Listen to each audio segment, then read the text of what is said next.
taisnīgums, drosme, saprāts, pieticība, žēlsirdība. 1920. gada rudenī pēc Latvijas Sarkanā krusta iniciatīvas tiek nodibināta Latvijā pirmā žēlsirdīgo māsu skola, tagadējā Rīgas Stradiņa Universitātes Sarkanā krusta medicīnas koledža.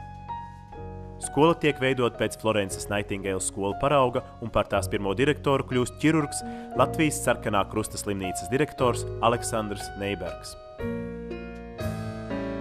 Pirmās 24 audzēkņas mācības žēlsirdīgo māsu skolā uzsāk 1921. gada sākumā. Skolā ir gan priekšlasījumi, gan praktisks darbs slimnīcā. Tiek ieviests formas apģērbs, izstrādātas mācību un labas uzvedības normas. Audzēkņiem jāinteresējas par literatūru un teātri. Pirmie 6 mēneši ir pārbaudas laiks, kurā noskaidro, vai audzēkņi ir piemēroti izvēlētajai māsas profesijai.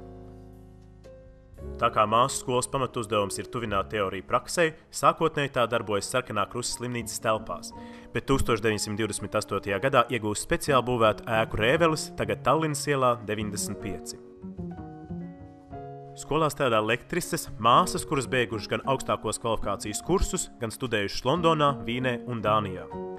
Īpaši varam lepoties ar 4 māsām, kuras laika posmā no 1920. līdz 1940. gadam ir apbalvots ar pasaulē augstāko māsu apbalvojumu Florences Nightingales ordeni.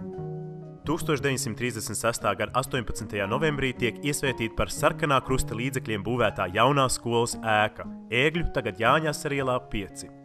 Skolu līdz pat 1951. gadam prasmīgi vada Aleksandrs Neibergs, un 1952. gadā viņu nomaina ārste ķirurģe Mirdza Austriņa. Kaut arī mācību plāni ir centralizēti, tomēr maksimāli tiek saglabāta skolas darba individualitāte. Skola kļūst par labāko visā Padomju Savienībā. Uz skolu pieredzes apmaiņā brauc skolu direktori no gandrīz 700 medicīnas skolām. Šajā laikā tiek dibināts klubs Ottija. Reizi mēnesī tajā tiekas pedagogi, lai orķestra pavadībā mācītos tā laika modernākās dejas un gūtu atslodzi no saspringtā darba ritma. Arī audzēkņu nopietnais mācību darbs tiek papildināts ar plašu ārpusskolas programmu. Vērienīgi tiek atzīmēta skolas 50. gadskārta. Ar 1952. gadu ievērojami pieaug audzēkņu skaits, jo jāuzsāk mācības arī krievu valodā. Īslaicīgi darbojas vakara nodaļa. 1955. gadā tiek mainīts skolas nosaukums Rīgas 4. medicīnas skola. Tiek ieviesta jauna programma ar iespēju iegūt felšera kvalifikāciju. Padomju režīms ienes savas prasības, un argumentēta nepakļaušanās tām liek direktorei Mirdzai Austriņai, sasniedzot pensijas gadus, atteikties no sava amata. Viņas vietā stājas ķirurģe Anna Ārmane. Skolā parādās padomju garu cildinoša komjaunatnes organizācija, un liela vērība tiek pievērsta militāri patriotiskajai audzināšanai. No skolas pirmsākumiem notikušo individuālo pārunu vietā ieviesti iestāju pārbaudījumi.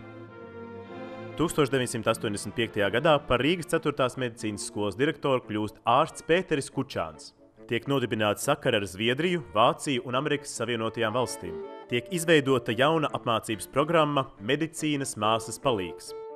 1992. gadā mācību iestāde atgriežas pie Latvijas Sarkanā krusta medicīnas māsu skolas nosaukuma.